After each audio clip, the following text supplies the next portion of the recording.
Business activities के 4th class में अपने आते हैं। ठीक है, लास्ट डे अपने ट्रेड एंड इट्स टाइप्स खत्म किए थे। आज अपने स्टार्ट करेंगे types of aids to trade. अब इसमें अपने को क्या बोल रहे हैं, आओ देखते हैं। Aids to trade refers to those activities which facilitate buying and selling of goods and services। हम तुम लोग को क्या बताए थे, ट्रेड मतलब क्या होता है, बाइंग एंड सेलिंग करना। तो बाई और सेल करने के लिए अपने को जो भी एक्टिविटीज परफॉर्म करना पड़ता है, जो बाइंग एंड सेलिंग को हेल्प करता है, वो क्या हो गया मेरा, एड्स टू ट्रेड। डेफिनेशन बोलो। Aids to trade refers to those activities, वो activities which facilitate buying and selling of goods and services। Facilitate means help. Those activities which help buying and selling of goods and activities, goods and services, sorry। समझ में आया? चलो, the main aids to trade are as follows। अब क्या है अपना aids to trade, देखो सबसे पहला क्या लिखा हुआ है यहाँ पे, ट्रांसपोर्टेशन। क्या लिखा हुआ है, transportation. Transport refers to the conveyance of goods and passengers from one place to another। तो ट्रांसपोर्ट के जरिए से अपने भी एक जगह से दूसरा जगह जा सकते हैं और गुड्स को भी एक जगह से दूसरा जगह अपने भेज सकते हैं। तो बोलो, transport refers to the conveyance of दो चीज, goods and passengers from one place to another। It facilitates trade by assembling and distributing goods।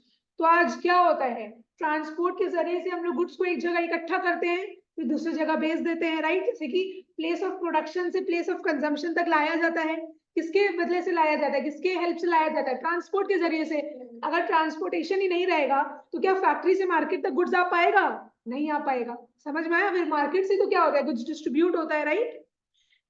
अच्छा, it overcomes the barrier of distance and creates place utility। तो transport के जरिए से कौन सा utility create होता है, प्लेस यूटिलिटी क्रिएट होता है। बिकॉज ट्रांसपोर्ट के जरिए से प्लेस ऑफ प्रोडक्शन से प्लेस ऑफ कंजम्पशन तक गुड्स को लाया जाता है ना। तो जो डिस्टेंस का प्रॉब्लम है, ये कौन कवर करता है, ट्रांसपोर्टेशन कवर कर। ट्रांसपोर्टेशन के जरिए से अपने दूर दूर तक भी क्या है, अपना सामान को पहुंचा सकते हैं।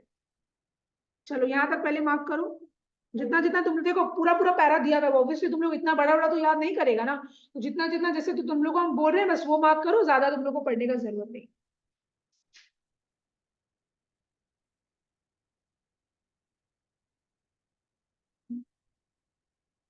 Goods are produced at a few places but are needed at all places। जैसे देखो, गुड्स बहुत कम जगह बनता है लेकिन उसका जरूरत पूरी दुनिया को होती है। जैसे टी, असम में बनता है टी, दार्जिलिंग में बनता है टी, है ना। अच्छा टी वहीं में बनता है, लेकिन वो टी क्या है, सिर्फ असमी दार्जिलिंग लोग वाले यूज करते हैं कि पूरे इंडिया के लोग यूज करते हैं, पूरे इंडिया के लोग यूज करते हैं। तो वो टी को क्या करना पड़ेगा, बहुत दूर दूर तक पहुंचाना पड़ेगा। तो कौन पहुंचाता है, ट्रांसपोर्टेशन पहुंचाता है। For example, tea is grown in Assam and Darjeeling but is used throughout the country। ये बनता सिर्फ कुछ ही जगह में, लेकिन इसको यूज बहुत सारे लोग करते हैं। तो कस्टमर्स क्या स्कैटर्ड है, बिखरे हुए हैं, है ना। Various means of transport helps to bridge this distant gap between producers and consumers। तो प्रोड्यूसर और कंज्यूमर के बीच में डिफरेंस आ जाता है, जो डिस्टेंस वाला प्रॉब्लम आ जाता है, वो इस गैप को कौन फुलफिल करता है, ट्रांसपोर्टेशन फुलफिल कर देता है। Quick and economical means of transport such as railways, roadways, airways and shipping have widened the scope of trade to include international transactions। आज जैसे देखो, अगर मेरे को फॉरेन सामान भेजना है, इंटरनेशनल अगर मेरे को ट्रांजैक्शन करना है, तो हम किसके थ्रू भेजेंगे, या तो शिप के थ्रू भेजेंगे या तो हम एयरवेज के थ्रू भेजेंगे। अगर मेरे को जल्दी पहुंचाना है तो प्लेन के थ्रू भेजेंगे। अगर मेरे पास है टाइम कि हाँ भाई आराम से 4-5 महीना बाद भी पहुंच जाएगा, तो हम शिप के थ्रू भिजवा देंगे, है ना। तो ये सब मॉडर्न मीन्स ऑफ ट्रांसपोर्टेशन हो गया, जिसको हम लोग यूज करते हैं अपना गुड्स को एक जगह से दूसरा जगह भेजने के। क्लियर हुआ? तो पहला एड्स टू ट्रेड क्या था अपना, transportation. Transport refers to the conveyance of goods and passengers from one place to another. Clear एकदम? चलो बढ़िया। अब क्या है, वेयर हाउसिंग। क्या है, वेयर हाउसिंग मतलब स्टोरेज, गोडाउन जिसको बोल सकते तुम लोग। Nowadays, goods are produced in anticipation of demand। क्या बोले थे anticipation वर्ड का मतलब, क्या बोले थे लास्ट डे, फोरकास्ट करना, फ्यूचर के बारे में सोचना, प्रेडिक्शन, प्रेडिक्शन राइट। तो अपने क्या फ्यूचर के बारे में सोचते हैं कि कितना बिक सकता है, उसके हिसाब से अपने गुड्स बनाते हैं, वही लिखा हुआ है nowadays goods are produced in anticipation of demand. It is therefore necessary to store the goods until they are sold. तो जब तक मेरा गुड्स बिक नहीं जाता उसको क्या करना पड़ेगा, अपने को स्टोर करके रखना पड़ेगा, उसको अपने फेंक नहीं सकते। Many products such as wheat, sugar, rice are produced in a particular season, but they are needed throughout the year. आज ऐसा है क्या कि wheat, sugar, rice अपने सिर्फ ठंडा के समय यूज करते हैं, गर्मी के समय यूज नहीं करते, क्या ऐसा है? नहीं, चावल तो अपने अभी भी खाते हैं, आटा तो अपने अभी भी खाते हैं ना, आटा से रोटी वगैरह मम्मी लोग अभी भी बनाती है। लेकिन ये सब जो चीज है ना, ये व्हीट हो गया, शुगर हो गया, राइस हो गया, ये सब कोई एक पर्टिकुलर सीजन में क्या है इंडस्ट्री वाले इसको बनाते हैं, लेकिन इसका जरूरत क्या है, पूरा साल, पूरा 12 महीना लोगों को इसका जरूरत पड़ता है। अगर यही सब नहीं खाएंगे तो अपनी जिंदा ही नहीं रह पाएंगे राइट। तो इसीलिए इन लोगों को क्या करना पड़ता है, अच्छे से स्टोर करके रखना पड़ता है, ताकि जब भी लोग खरीदने आए हम लोग उनको आराम से दे सके। नहीं, प्रॉपर स्टोरेज फैसिलिटीज होती है, उनको अच्छी जगह में रखा जाता है। Yes, proper storage arrangements must be made in order to make the goods available throughout the year। तो ताकि हम लोग गुड्स अवेलेबल करवा सके थ्रू आउट द ईयर, वो बिके, तो उसको क्या करना पड़ता है, प्रॉपर जगह में रखना पड़ता है। तो प्रॉपर स्टोरेज अरेंजमेंट्स होती है, वहां पे गुड्स को रखा जाता है।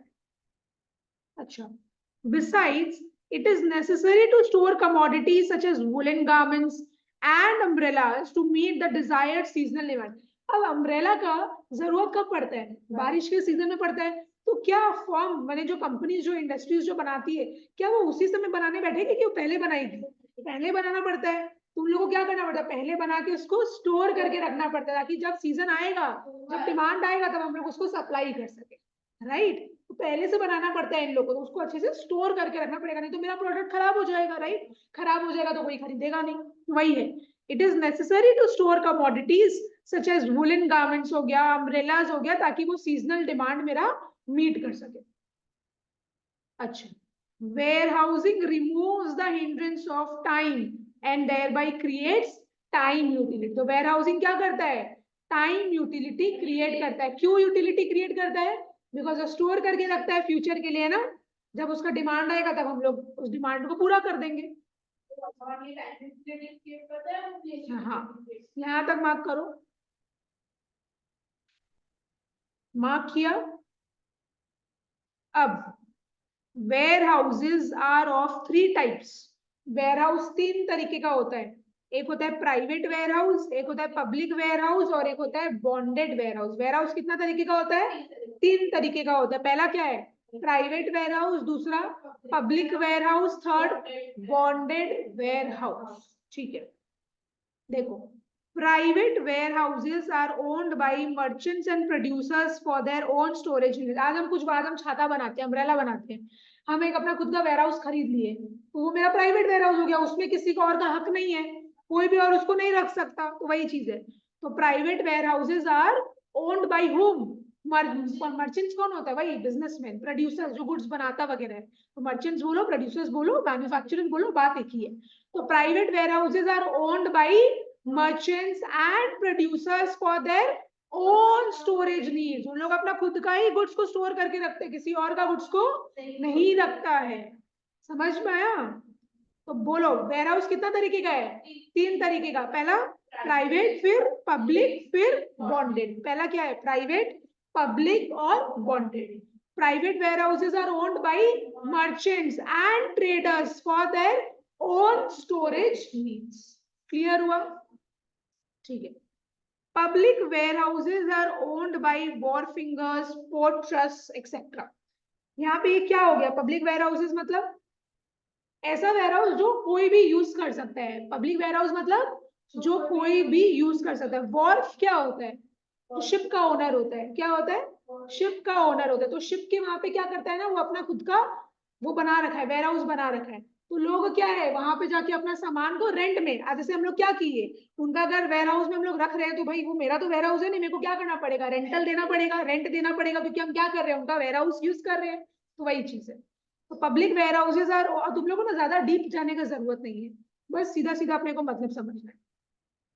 तो पब्लिक वेयर हाउसेस कौन ओन करता है? वेयर हाउस और फिर port trust. Bonded warehouses are set up by custom authorities to store goods which are liable to custom duty. देखो, जब मान लो आज हम कुछ सामान मंगवा रहे हैं फॉरेन से, क्या मंगवा रहे हैं? फॉरेन से कोई हम सामान मंगवा रहे हैं, मान लो हम कोई भी सिक्का मंगवा रहे हैं, कॉइन वगैरह मंगवा रहे हैं, तो मेरे को क्या है ना, टैक्सेस देना पड़ता है। तो हम लोग को क्या देना पड़ता है? कस्टम ड्यूटी देना पड़ता है। क्या देना पड़ता है? कस्टम ड्यूटी देना पड़ता है। आज मान लो मेरा सामान एयरवेज के थ्रू आ रहा है या शिप के थ्रू आ रहा है, किसी के भी थ्रू आ रहा है, बाहर से आ रहा है, दो ही तरीके से आ पाएगा, या तो शिप के थ्रू या तो एयरवेज के थ्रू। ट्रेन के थ्रू तो आ नहीं पाएगा। तो आज मान लो मेरा सामान आ गया और हम अभी तक कस्टम ड्यूटी नहीं दिए। क्या नहीं दिए? कस्टम ड्यूटी नहीं दिए हैं। तो वो लोग क्या करेगा, मैंने पोर्ट के वहां पे उन लोग क्या है, अपना एक वेयर हाउस बना के रखता है, मेरा सामान वहां डाल देगा कि ये गुड्स का क्या है, कस्टम ड्यूटी अभी तक नहीं दिया हुआ है। तो जब तक कस्टम ड्यूटी नहीं दिया रहेगा वो लोग मेरा सामान को रिलीज नहीं करेगा। तो ऐसा वेयर हाउस को क्या बोलते हैं अपने? बॉन्डेड वेयर हाउस, जो बेसिकली कस्टम डिपार्टमेंट्स का होता है, ये जनरली गवर्नमेंट का होता है। सब समझ में आया? तो बॉन्ड अपने को टैक्सेस देना पड़ता है ना गवर्नमेंट को। अगर अपने गवर्नमेंट को टैक्स नहीं देंगे तो गवर्नमेंट मेरे को सामान क्यों देगा? राइट। आज अगर हम बाहर से सामान कुछ मंगवाते हैं, चाहे मशीनरी मंगवाए, इंपोर्ट करवा रहे हैं, फॉरेन से मंगवा रहे हैं, तो सिंस मेरा सामान बाहर से इधर आ रहा है तो मेरे को कस्टम ड्यूटी देना पड़ता है, गवर्नमेंट को टैक्स देना पड़ता है। रूल्स है ना कि तुम्हारा, आज देखो इंपोर्ट एक्सपोर्ट होता है तो बहुत सारा रूल्स होता है जो कि गवर्नमेंट बना रखा है, तो गवर्नमेंट का रूल्स को अपने को पूरा करना पड़ता है। जैसे आज हम लोग, आज जैसे समझो तुम लंदन से कोई जूता मंगवाओगे ना, तुमको कस्टम, अगर वो प्रोडक्ट के ऊपर कस्टम ड्यूटी लगेगा तो तुमको देना पड़ेगा गवर्नमेंट को, क्योंकि तुम बाहर से मंगवा रही हो सामान, क्योंकि ये रूल है, गवर्नमेंट का रूल है। तो गवर्नमेंट के पास पैसा कहाँ से आएगा? गवर्नमेंट क्या करता है? रोड्स बनाता है, ब्रिजेस बनाता है, ये सब बनाता है। अगर गवर्नमेंट के पास ही पैसा नहीं है तो गवर्नमेंट पब्लिक का भलाई कैसे चाहेगा, भलाई कैसे करेगा? अगर गवर्नमेंट को हम लोग पैसा नहीं देंगे तो वो हम लोग के लिए काम कैसे करेगा? समझिए। तो भाई ये तो गवर्नमेंट क्या है, ये सब चीज के थ्रू पैसा कमाता है, राइट। तो bonded warehouses are set up by custom authorities. तो वहां के जो ऑफिसर्स वगैरह लोग होते हैं, उनका जो वहां पे अपना ऑफिस है, जो वेयर हाउस है, उसको बॉन्डेड वेयर हाउस बोलते हैं। तो bonded warehouses are set up by custom authorities to store goods which are liable to custom duty, tax. ठीक है, समझ में आया? जैसे अभी हम बोले ना, अगर हम बाहर से कोई जूता मंगवा रहे हैं फॉरेन से, तो मेरे को एक टैक्स देना पड़ेगा, उस टैक्स को अपने बोलते हैं कस्टम ड्यूटी।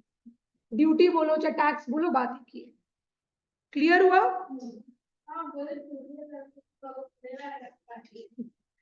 तो वेयर हाउस कितना तरीके का होता है? Private, public, bonded. Private warehouses are owned by and producers to store their own goods. Public warehouses are owned by wharfingers and port trust. Bonded warehouses are set up by custom authorities to store goods which are liable to custom duty.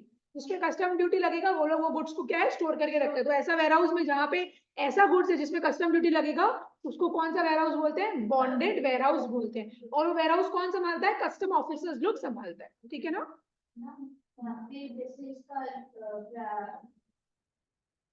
Public ware house का definition नहीं दिया है, ढंग से नहीं दिया,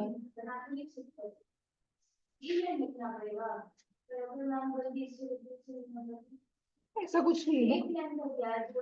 ठीक है, कोई दिक्कत नहीं, तुमको एमसीक्यू में पूछ लेगा, कोई प्रॉब्लम नहीं। हाँ एग्जैक्टली, तुमको बोलेगा कि 3 तरीके का वेयर हाउस का नाम बताओ, फिर तुम उसको एक्सप्लेन करोगे तो 2-3 नंबर का हो गया। चलो आ जाओ। तो अपने क्या पढ़ रहे हैं? Aids to trade. पहला एड्स टू ट्रेड क्या पढ़े अपने? ट्रांसपोर्टेशन। दूसरा क्या था? Where housing. अब थर्ड अपने पढ़ेंगे, चलो। There is usually a time gap between production, purchase and sale of goods. तो एक टाइम गैप होता है ना, आज हम प्रोडक्शन किए या आज हम परचेज की, जरूरी तो नहीं आज हम उसको बेचे, हो सकता है हम उसको 2 महीना बाद बेचेंगे या 20 दिन बाद बेचेंगे, तो एक टाइम गैप होता है। इसके बीच में टाइम गैप होता है प्रोडक्शन, परचेज और sale of goods. During this period businessman needs fund to carry on their business. आप देखो, बिजनेसमैन प्रोडक्शन कर लिया, रॉ मटेरियल में उसका पैसा अटक गया, वो प्रोडक्ट अभी तक बिका नहीं, तो प्रोडक्ट में तो पैसा अटक गया उसका। अब तो उसको पैसा चाहिए, तो बिजनेसमैन क्या करेगा? क्योंकि बिजनेसमैन को क्यों पैसा चाहिए? अपना बिजनेस को चलाने के लिए, है ना? तो देखो यहाँ पे कौन हेल्प करता है, banks and other financial institutions provide required credit in various form. तो बैंक क्या करता है, अगर बिजनेस को पैसा चाहिए तो बैंक, बिजनेस किसके पास जाएगा, बैंक के पास जाएगा, और बैंक से क्या कर लेगा, लोन ले लेगा, और बैंक क्या करेगा, उसको लोन दे देगा। समझ में आया। Banks also facilitate business activity by providing safe and quick means for the remittance of money. तो बैंक क्या करता है, आज अपने बैंक से लोन मांगे तो बैंक को अगर समझ में आ रहा है कि हाँ मेरा प्रोफाइल बैंक के सामने अच्छा है, हम उसके अच्छे कस्टमर है, तो तुरंत तुरंत क्या करता है वो, मेरे को 1-2 दिन के अंदर ही पैसा रेमिट कर देगा, मैंने ट्रांसफर कर देगा, मेरे अकाउंट में भेज देगा। राइट, यहाँ तक माफ करो।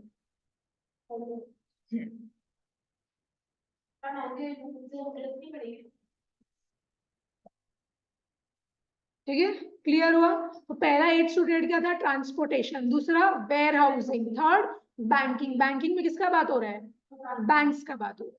ठीक है, वेयर हाउसिंग में किसका बात हो रहा था, गोडाउन का बात हो रहा है, जहाँ पे हम लोग गुड्स को स्टोर करके रख सकते हैं। वो कौन सा यूटिलिटी क्रिएट करता है, warehousing time utility create करता है, और ट्रांसपोर्टेशन कौन सा यूटिलिटी, प्लेस यूटिलिटी क्रिएट करता है। ट्रांसपोर्टेशन में क्या बोल रहे हैं कि एक जगह से दूसरा जगह हम लोग गुड्स पहुंचा सकते हैं इजीली, किसकी मदद से, ट्रांसपोर्ट्स के मदद से। क्लियर हुआ ये तीनों पॉइंट। Fourth, insurance. इंश्योरेंस में देखो मेरे को क्या बोल रहे हैं, business involves several types of risk. तो बिजनेस में तो अलग अलग तरीके का रिस्क होता है ना, कब अपने को क्या देखना पड़े, insurance removes the hindrance of risk. जो रिस्क का बिजनेसमैन लोगों को डर रहता है, तो कौन इस चीज को हटाता है, इंश्योरेंस से क्या है, अपने रिस्क को हटा सकते हैं। ठीक है, with the help of insurance a businessman can protect himself from several type of risk। तो इंश्योरेंस के मदद से बिजनेसमैन क्या कर सकता है, अपने आप को बचा सकता है, अपने आप को सेव कर सकता है, प्रोटेक्ट कर सकता है बहुत माने बहुत टाइप के रिस्क से। ठीक है, insurance is based on the pooling of risk. क्या है, insurance is based on the pooling of risk. क्या बोल रहा है देखो यहाँ पे, इसका मतलब समझ में आएगा, a large number of people who are subject to a particular risk contribute to a common fund। देखो आज क्या होता है, आज बहुत सारे जन बिजनेस कर रहे हैं, आज मान लो अपने तीनों जन बिजनेस कर रहे हैं, अपने अपने गुड्स बना रहे हैं, कुछ ना कुछ गुड्स बना रहे हैं, अपने को लग रहा है कि अपने गुड्स में आग लग सकता है, तो अपने कौन सा इंश्योरेंस करवा लेते हैं, फायर इंश्योरेंस करवा लेते हैं। तो अपने क्या है, इंश्योरेंस करने से तुम भी फायर इंश्योरेंस करवा ली, तुम भी फायर इंश्योरेंस करवा ली, हम भी फायर इंश्योरेंस करवा लिए। ठीक है, तो देखो लिखा हुआ है large number of people who are subject to a particular risk. अपने को लग रहा है कि आग लग जाएगा, रिस्क है ये, contribute to a common fund. अपने वहां जाके क्या है, उनको पैसा देते रहते हैं, इंश्योरेंस अपना प्रीमियम भरना पड़ता है अपने को। ठीक है, out of which compensation is paid to those few who actually suffer the loss. आज मान लो 2 महीना बाद क्या, मेरे गुड्स में आग लग गया, तो जरूरी है क्या जब मेरे गुड्स में आग लगा तो तुम्हारे गुड्स में भी आग लगेगा, तब तुम्हारे गुड्स में भी आग लगेगा, नहीं।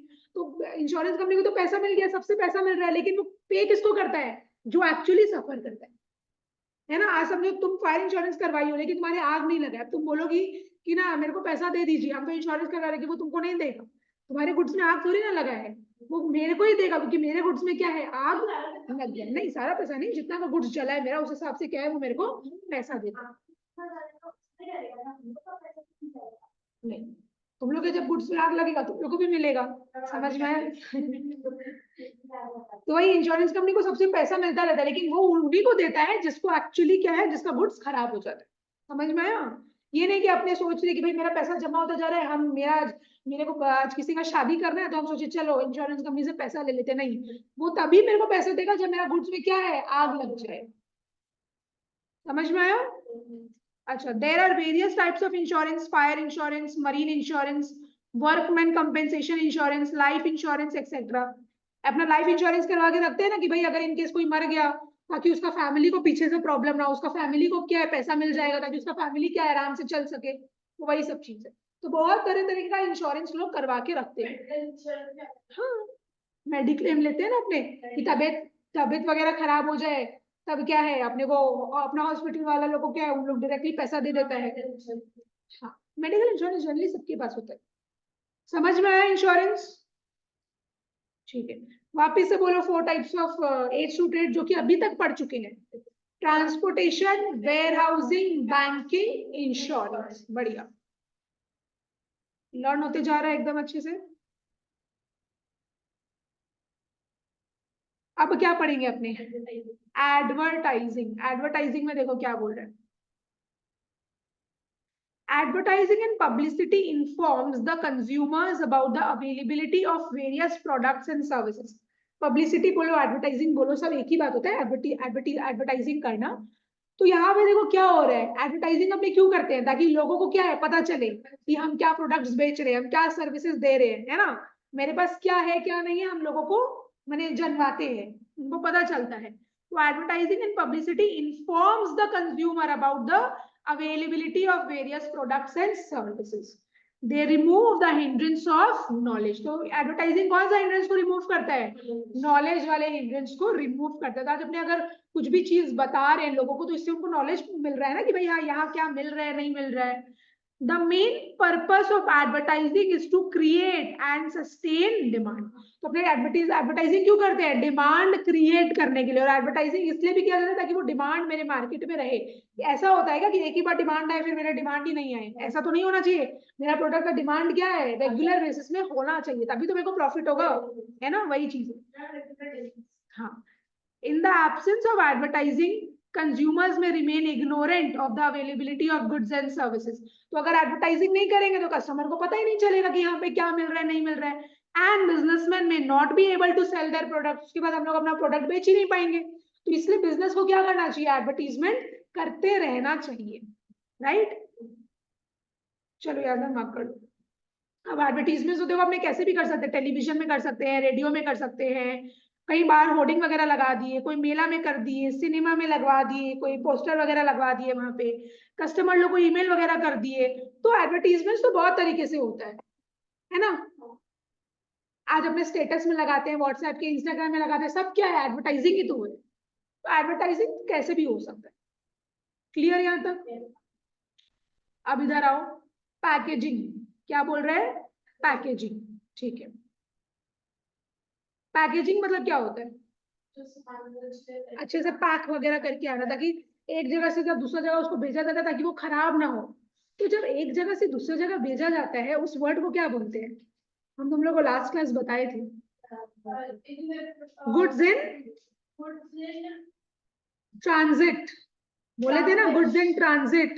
ट्रांजिट मतलब जब मैं एक जगह से दूसरी जगह भेज रहे हैं, जब वो उस प्रोसेस में है कि वो जा रहा है, तो ताकि मेरा मैंने सामान मेरा खराब नहीं हो जाए, है ना। अच्छा, तो ताकि मेरा सामान खराब नहीं हो जाए, हम क्या चाहेंगे कि हम गुड्स को अच्छे से पैक कर दे ताकि हम टेंशन फ्री रहेंगे। देखो क्या लिखा हुआ है, packaging means designing and producing suitable packages for different products. 5 रुपए का लेज है, उसके लिए अलग पैकेट होता है ना, उसी साइज का पैकेट होता है। 10 रुपए का लेज के लिए उतना बड़ा पैकेट होता है, 20 रुपए का लेज के लिए उतना बड़ा पैकेट होता है। तो साइज के हिसाब से वो मैटर करता है ना, जितना उसके अंदर गुड्स है उसी के हिसाब से उसका मैंने पैकेजिंग को बनाया जाता है, डिजाइन किया जाता है। तो packaging means what, designing and producing suitable packages for different products. मेरे साथ बोलो ये लाइन, सब तुम लोग को पूछ सकता है कि व्हाट इज पैकेजिंग, कुछ भी तुम लोग को अंदर से पूछ लेगा, तुम लोग को एकदम रेडी रहना है। Packaging means designing and producing suitable packages for different product. आज हम 20 रुपए का वो पैकेज बना लिए लेस का, उसके अंदर 5 रुपए का चिप्स डाल के दे सकते हैं क्या, लोग फेंक देगा, लोग लेस खाना ही बंद कर देगा, राइट। तो हम लोग को सुटेबल पैकेज बनाना पड़ता है, सुटेबल पैकेजिंग बनाना पड़ता है अलग अलग प्रोडक्ट्स के लिए। Yes, packing means putting goods in wrappers, containers. जैसे रैपर्स वगैरह होता है ना, जैसे कि चॉकलेट का जो रैपर वगैरह होता है, कंटेनर, जैसे अपने पेप्सी वगैरह पीते हैं तो कैन वगैरह होता है, वो कंटेनर हो गया। तो अलग अलग प्रोडक्ट के लिए अलग अलग पैकेजिंग होता है, और पैकेजिंग बड़ा सुंदर लगता है, पैकेजिंग बड़ा सुंदर लगता है। ये सब क्या करता है, अपने को अट्रैक्ट करता है कि चलो ये खा लेते हैं वो खा लेते हैं, राइट। तो packing means putting goods in wrappers, containers etcetera. Packing क्या करता है, packing helps to protect the goods from damage during transportation and warehousing. आज अगर समझो अपने ऐसे गुड्स बना लिए और गोडाउन में ऐसे फेंक के रख दिए, क्या चूहा नहीं काटेगा, क्या खराब नहीं होगा वो, तो क्या करना पड़ता है, प्रॉपर पैकेजिंग करके रखना पड़ता है। आज हम मान लो पेप्सी बना लिया, हम क्या किए, हम कैन में डले, हम प्लास्टिक में डाल डाल के उसको पॉलिथीन में बांध बांध के रख दिए, तो भाई तो चूहा काट लेगा मेरा पॉलिथीन, मेरा गया, पेप्सी इतना बनाया हुआ है उसमें इतना खर्चा हो रहा है, हाँ अनहेल्दी भी हो जाता है, right.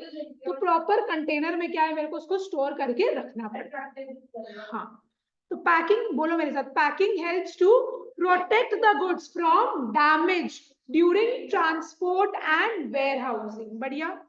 It also makes the goods attractive, तो बहुत बड़ा अट्रैक्टिव भी लगता है अपने को। Packing helps in conveyance and handling of goods, तो अगर पैक्ड गुड्स रहता है तो क्या है, अपनी जगह एक जगह से दूसरी जगह उसको लेके जाते हैं तो मैं इजीली लेके जा सकते हैं, वो अपने लिए इजी होता है, राइट।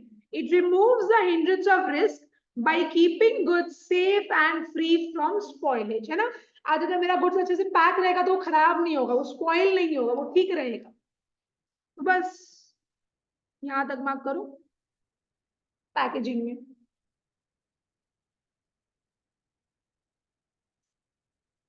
हुआ। अब एक बार देखो क्या पढ़े थे। एड्स टू ट्रेड का डेफिनेशन क्या था, ट्राई करो बिना देखे बोलेगा। Aids to trade refers to those activities which facilitate buying and selling of goods and services।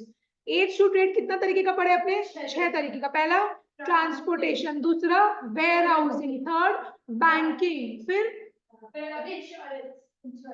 Insurance, फिर नहीं, देखो इंश्योरेंस के बाद एडवर्टाइजिंग, फिर पैकेजिंग। वापस से बोलो, पहला क्या था, transportation, warehousing, banking, insurance, advertising और लास्ट पैकेजिंग। क्लियर हुआ यहाँ तक? अच्छा, बहुत ही बढ़िया। अब इधर आओ, कंपैरिजन बिटवीन, ये जो चीज यहाँ पे लिखा हुआ है ना, इस टेबल में वही चीज है। हाँ, टेबल बेटर है। नहीं नहीं, क्रॉस मत करो, भी रहने दो।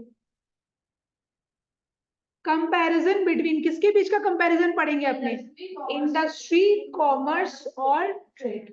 चलो देखो क्या है, सबसे पहला मीनिंग। इंडस्ट्री क्या करता है, इंडस्ट्री कितना तरीके का था, 3 तरीके का। रिवाइज करो, इंडस्ट्री कितना तरीके का था, प्राइमरी, सेकेंडरी, टर्शियरी। प्राइमरी में कितना था, 2, क्या था, जेनेटिक और एक्सट्रैक्टिव, वेरी गुड। फिर सेकेंडरी में कितना था, 2, मैन्युफैक्चरिंग और कंस्ट्रक्शन। मैन्युफैक्चरिंग और कंस्ट्रक्शन, मैन्युफैक्चरिंग के अंदर कितना था, 4, बोलो, synthetical, processing, assembling, very good. और टर्शरी को क्या बोलते थे अपने, सर्विस सेक्टर, वो सर्विसेज प्रोवाइड करता है अपने को। बहुत बढ़िया। चलो तो देखो इंडस्ट्री में क्या लिखा हुआ है, extraction, reproduction, processing and construction of useful products. ठीक है, एक्सट्रैक्टिव इंडस्ट्रीज एक्सट्रैक्ट करता था, रिप्रोडक्शन कौन करता था, जेनेटिक, प्रोसेसिंग कौन करता था, मैन्युफैक्चरिंग इंडस्ट्री, कंस्ट्रक्शन कौन करता था, कंस्ट्रक्टिंग इंडस्ट्रीज। इन लोग क्या बनाते हैं, यूजफुल प्रोडक्ट्स बनाते हैं। तो ये इस हिसाब से दिया हुआ है। Commerce, activities concern with distribution, है ना। ट्रेड क्या करता है, buying and selling of goods and service. भूल गई, ये तो रहा, नहीं टेबल में नहीं, यहाँ पे देखो, ये the trade means buying and selling of goods पढ़ी ना तुम, it means buying and selling of goods, जो कि कॉमर्स के अंदर आ रहा है ना। ट्रेड और एड्स टू ट्रेड ऐसे दे रखा है, कॉमर्स के अंदर ही आ रखा है, बस इसको और थोड़ा डिफरेंशिएट कर दिया है। तो इंडस्ट्री में क्या होता है, एक्सट्रैक्शन होता है, रिप्रोडक्शन होता है। कॉमर्स बेसिकली डिस्ट्रीब्यूट करता है और ट्रेड बाय एंड सेलिंग करता है। ट्रेड कॉमर्स का ही पार्ट है, बस इसको अलग से दे दिया है। ठीक है, अच्छा। Scope consist of all activities concern with production, तो प्रोडक्शन के लिए जो भी एक्टिविटी करना पड़े वो इंडस्ट्री करती है। कॉमर्स के अंदर 2 चीज क्या आता है, ट्रेड और एड्स टू ट्रेड। अच्छा, ऑक्सिलरीज टू ट्रेड बोलो चाहे एड्स टू ट्रेड बोलो, बात एक ही है। तो कॉमर्स के अंदर क्या आता है, 2 चीज आता है, ट्रेड और एड्स टू ट्रेड। और ट्रेड बेसिकली मतलब क्या होता है, consist of activities involving purchase and sale. Purchase and sale के लिए को जो एक्टिविटी करना पड़ता है दैट इज ओनली ट्रेडिंग। बस यहाँ पे अलग से इसको दे दिया, लेकिन है ये इसी का पार्ट, तो ज्यादा घबराने का जरूरत नहीं। देखो तुम लोगों ना हर चीज में ज्यादा डीप नहीं जाते हैं, स्पेशली जो कंपैरिजन है उसको बस अपने को लर्न करना है, और अंदर का पार्ट तो अपने ऊपर ऑलरेडी सब पढ़ ही चुके हैं, तो ज्यादा दिमाग लगाने का जरूरत नहीं है। इंडस्ट्री में कैपिटल, इंडस्ट्री में कितना कैपिटल चाहिए, बहुत कैपिटल चाहिए, है ना। वो डिपेंड करेगा, लार्ज स्केल को ज्यादा चाहिए, स्मॉल स्केल को कम चाहिए, वो तो डिपेंड करेगा। Generally large capital is required for large scale industry. Large scale industry को क्या है, बहुत ज्यादा पैसा का जरूरत पड़ता है। Commerce comparatively less capital required. अगर हम लोग उसको इंडस्ट्री से कंपेयर करें तो कॉमर्स को कम कैपिटल चाहिए। और ट्रेड को capital required to keep stock. आज हम लोग परचेज सेल करते हैं तो स्टॉक्स रखने के लिए तो हम लोग को पैसा चाहिए ना, पैसा ही नहीं होगा तो हम लोग परचेज नहीं कर पाएंगे, सेलिंग नहीं कर पाएंगे, राइट। समझ में आया। तो इंडस्ट्री को सबसे ज्यादा पैसा चाहिए, कॉमर्स को क्या है, कंपैरेटिवली लेस पैसा चाहिए देन इंडस्ट्री। और ट्रेडिंग में क्या है, कैपिटल चाहिए टू कीप स्टॉक्स, ठीक है। Risk, greater degree of risk involve. Industry में क्या है, बहुत ज्यादा रिस्क होता है। कॉमर्स क्या बोल रहे हैं, comparatively less risk involve than industry. तो कॉमर्स में क्या है, कंपैरेटिवली लेस रिस्क है। और ट्रेड में क्या बोल रहा है, comparatively less risk involve than industry and commerce. तो सबसे ज्यादा रिस्क किसमें होता है, इंडस्ट्री में, फिर कॉमर्स में, फिर ट्रेड में। बस क्यों होता है, कैसे होता है, वो अपने को नहीं जाना, बस यहाँ पे अपने को ये चीज लर्न करनी। हाँ अच्छा, नेचर ऑफ, बोले ना कि वो चीज अपने को इतना इन डेप्थ में नहीं जानना है, राइट। इंडस्ट्री में सबसे ज्यादा रिस्क होता है बिकॉज वो गुड्स बना रहा है, उसका गुड्स बिके नहीं बिके, उस हिसाब से। ट्रेड में बोला ना उतना ज्यादा रिस्क नहीं होता है। आज जिस चीज का डिमांड होगा वही तो चीज तुम खरीदोगे ना, नहीं तो तुम नहीं खरीदोगे, तो उसमें ज्यादा रिस्क नहीं है, समझी। पर ये सब चीज तुम लोग को अभी नहीं जाना, यहाँ पे बस जो लिखा हुआ है अपने को वो चीज लर्न करना, बिकॉज तुम लोग का क्वेश्चन ये नहीं रहेगा कि क्यों रिस्क कम होता है। समझ में आया। अब अपने हर चीज का अगर क्यों जानने के लिए बैठेंगे तो अपना सिलेबस जो 24 चैप्टर है वो अपना कंप्लीट नहीं हो पाएगा। समझ, अपने को जल्दी जल्दी कंप्लीट करने होगा, तुम लोग का फाइनल में पूरा चीज आ रहा है। तो हर चीज का अगर अपने रीजन समझने बैठेंगे ना तो ये चीज तुम लोग के लिए भी प्रॉब्लमेटिक है, मेरे लिए भी प्रॉब्लमेटिक है। वो देखेंगे बाद में, अभी पहले करो तो सही। नेचर ऑफ यूटिलिटी, इंडस्ट्री क्या करता है, रॉ मटेरियल को फिनिश गुड्स में कन्वर्ट कर रहा है कि नहीं कर रहा है, तो कौन सा यूटिलिटी क्रिएट कर रहा है, फॉर्म यूटिलिटी। कॉमर्स क्या कर रहा है, टाइम और प्लेस यूटिलिटी क्रिएट करता है, स्टोर करके भी रखता है वो गुड्स को, एक जगह से दूसरी जगह पहुंचाता भी है। और ट्रेडिंग में क्या होता है, बेसिकली बाइंग और सेलिंग होता है। तो बायर सेलर के हिसाब, मैंने सेलर के पास गुड्स था, वो बायर के पास जा रहा है, तो कौन सा यूटिलिटी क्रिएट हो रहा है, पोजेशन यूटिलिटी क्रिएट हो रहा है, तो creates possession utility, right. Classification में देख लो, इंडस्ट्री में क्या आता है, genetic, extractive, manufacturing, construction. Commerce के अंदर क्या आता है, ट्रेड और ऑक्सिलियरीज टू ट्रेड या फिर एड्स टू ट्रेड। ट्रेड के अंदर क्या आता है, होम ट्रेड और फॉरेन ट्रेड। होम ट्रेड का दो और नाम क्या था, इंटरनल या फिर डोमेस्टिक ट्रेड। फॉरेन ट्रेड का दूसरा नाम इंटरनेशनल या फिर एक्सटर्नल ट्रेड। बस 6 लर्न कर लो, उससे ज्यादा अपने को पढ़ने का जरूरत नहीं, छोड़ दो, जरूरत नहीं। क्लियर हुआ, ये चैप्टर तो अपना खत्म हो गया है, लेकिन एक बार थोड़ा सा अपने रिवीजन कर लेते हैं। ट्रेड वाला जो लास्ट डे अपने किए थे, trade and its types. Trade means buying and selling of goods. वापस से बोलो, trade means buying and selling of goods. इसमें अपने क्या करते हैं, it involves exchange of commodities for money. Exchange करते हैं, उसके बदले क्या मिलता है, पैसा मिलता है, ठीक है। Traders serve as the link between producers and consumer. Trader क्या करता है, बीच वाला आदमी, प्रोड्यूसर से खरीदता है और कंज्यूमर को दे देता है। तो traders serve as the link between hmm, producers and consumers, ठीक है। वापस से तीनों लाइन बोलो, trading, trade means buying and selling of goods, it involves exchange of commodities for money. Traders serve as the link between producers and consumers. Trade कितने तरीके का होता है, 2 टाइप का। पहला क्या है, डोमेस्टिक या फिर इंटरनल या फिर होम ट्रेड। फॉरेन, एक्सटर्नल या फिर इंटरनेशनल ट्रेड। अच्छा, डोमेस्टिक या इंटरनल या फिर होम ट्रेड क्या होता है, internal trade refers to buying and, देखो ट्रेड मतलब क्या, buying and selling of goods between home, between the geographical boundaries of one country. India के अंदर ही क्या कर रहे हैं, सेलर भी इंडिया में ही है, बायर भी इंडिया में, तो वो कौन सा ट्रेड है, डोमेस्टिक या फिर इंटरनल ट्रेड है। तो मेरे साथ डेफिनेशन बोलो, internal trade refers to buying and selling of goods and services within the geographical boundaries of one country. Both the buyer and the seller belong to the same country. It is also known as home trade या फिर internal trade. और payments किस में मिलता है, foreign, जो अपना home currency है उसमें। इंटरनल ट्रेड कितने तरीके का है? 2 तरीके का, होलसेल ट्रेड और रिटेल ट्रेड। बढ़िया। होलसेल ट्रेड क्या था? Wholesale trade refers to buying of goods in bulk from manufacturers and selling them in large quantities to retailers.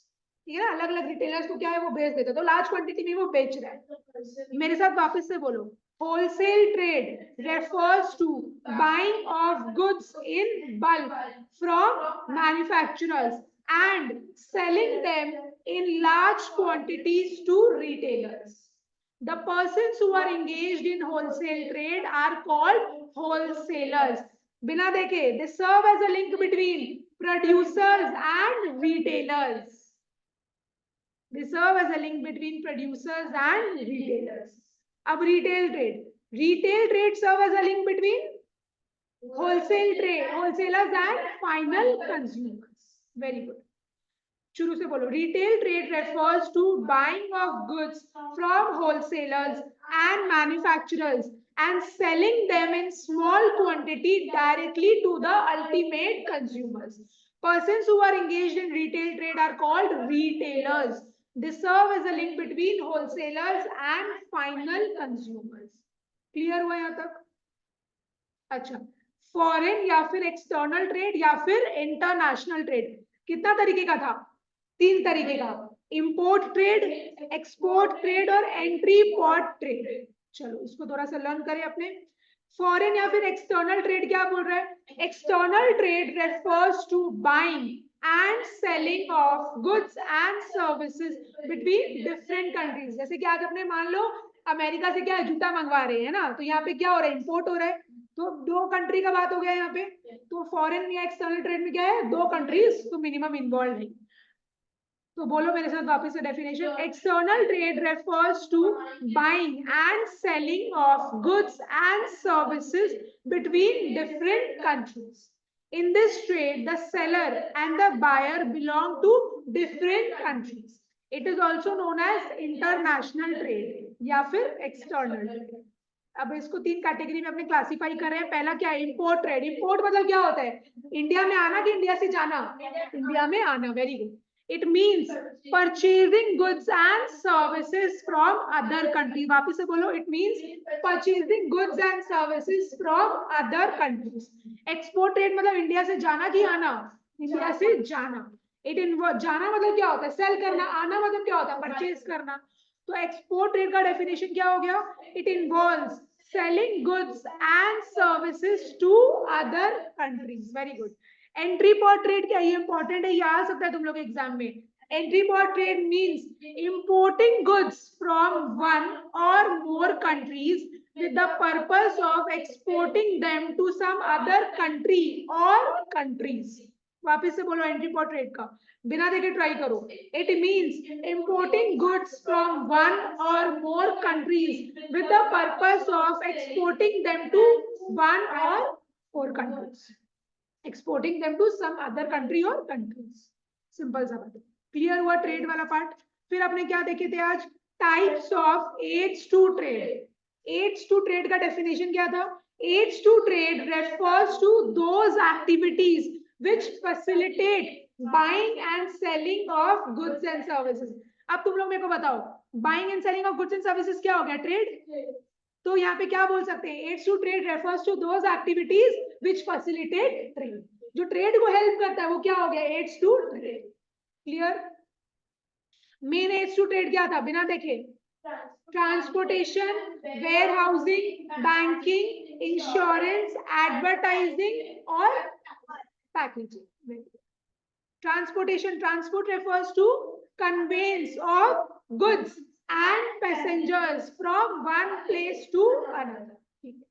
Where housing क्या करता है, गुड्स को स्टोर करे रखता है। और आजकल गुड्स बनता है किसके, इन एंटिसिपेशन ऑफ डिमांड। एंटिसिपेशन मतलब प्रेडिक्शन, फोरकास्टिंग। ठीक है। वेयर हाउसेस कितना तरीके का होता है, 3 तरीके का, private, public, bonded. Private warehouses are owned by merchants and producers for their own storage needs. Public warehouses are owned by दो जन, Wharfingers और Port Trust. Bonded warehouses are set up by custom authorities to store goods which are liable to custom duty. Bonded warehouses वापस से बोलो, important है। Bonded warehouses कौन set करता है? Custom authorities. क्यों? To store goods. कौन सा goods? Which are liable to custom duty. Banking, अच्छा टाइम गैप आ जाता है किसके बीच में? प्रोडक्शन, परचेज और सेल ऑफ गुड्स में। तो इस पीरियड में क्या है? बिजनेस में लोगों को पैसा चाहिए, तो पैसा कौन देता है इन लोगों को? बैंक देता है, ठीक है। फिर है इंश्योरेंस, है ना। इंश्योरेंस के थ्रू क्या होता है? रिस्क कवर हो जाता है ना, रिस्क कवर हो जाता है। फाइन। अच्छा ये वाला लाइन एक बार तुम लोग याद कर लो, ये वाला लाइन हम तुम लोग को याद करवा देते हैं। इंश्योरेंस के अंदर क्या बोल रहे हैं? A large number of people who are subject to a particular risk. वापस बोलो, a large number of people who are subject to a particular risk contribute to a common fund out of which compensation किसको दिया जाता है? To those who actually suffer the loss. जिसको actually loss होता है उसी को क्या इंश्योरेंस कंपनी पैसा दे देती है। फिर क्या था अपना? एडवर्टाइजिंग। एडवर्टाइजिंग कौन सा हिंड्रेंस को रिमूव करता है? हिंड्रेंस ऑफ नॉलेज को रिमूव करता है, ठीक है। अच्छा एडवर्टीजमेंट करने से क्या होता है? लोगों को पता चलता है कि हम लोग क्या प्रोवाइड कर रहे हैं। पैकेजिंग मतलब क्या होता है? Packaging means designing and producing suitable packages for different products. वापस से बोलो, पैकेजिंग मीन्स डिजाइनिंग। दो चीज है, पहले तो कीवर्ड याद करो, डिजाइनिंग और प्रोड्यूसिंग। क्या है दो वर्ड्स? डिजाइनिंग और प्रोड्यूसिंग। क्या? सुटेबल पैकेजेस किसके लिए? For different products. वापस से बोलो, packaging means designing and producing suitable packages for different products. Packing मतलब क्या हो गया? Packing means putting goods in wrappers, containers etcetera. Second line बोलो, packing means putting goods in wrappers, containers etcetera. Packing helps to protect the goods from damage during transport and warehousing। तो packing क्या करता है? ये goods को protect करता है। किससे प्रोटेक्ट करता है? From damage during transport and warehousing. Clear हुआ? उसके बाद अपने क्या देखे? कंपैरिजन देखे। किसके बीच का कंपैरिजन? इंडस्ट्री, कॉमर्स और ट्रेड का। पहला क्या बेसिस ऑफ कंपैरिजन क्या था? मीनिंग। दूसरा scope, third capital, fourth risk, fifth nature of utility, मतलब कौन क्या चीज कौन सा यूटिलिटी क्रिएट करता है। फिर क्लासिफिकेशन। तो बोलो मेरे साथ, बेसिस ऑफ कंपैरिजन अपने याद कर लेते हैं। पहला क्या है? मीनिंग, फिर स्कोप, फिर कैपिटल। वापस से बोलो, मीनिंग, स्कोप, कैपिटल, फिर रिस्क, नेचर ऑफ यूटिलिटी और क्लासिफिकेशन। लास्ट का तीन बोलो, risk, nature of utility, classification. शुरू से ट्राई करो, meaning, scope, capital, risk, nature of utilities, classification. Clear हुआ? अपना ये चैप्टर खत्म हो गया है। नेक्स्ट डे क्या करेंगे? अपने नया चैप्टर के संग स्टार्ट करेंगे, थर्ड चैप्टर। अच्छा ये वाला अगर आएगा, ये वाला अगर आएगा तो तुम लोग क्या है मेरे को बता देना, हम तुम लोग को कब समझा देंगे, ठीक है। तो सिलेबस के हिसाब से, स्कोप के हिसाब से अपना दूसरा चैप्टर भी खत्म हो गया है।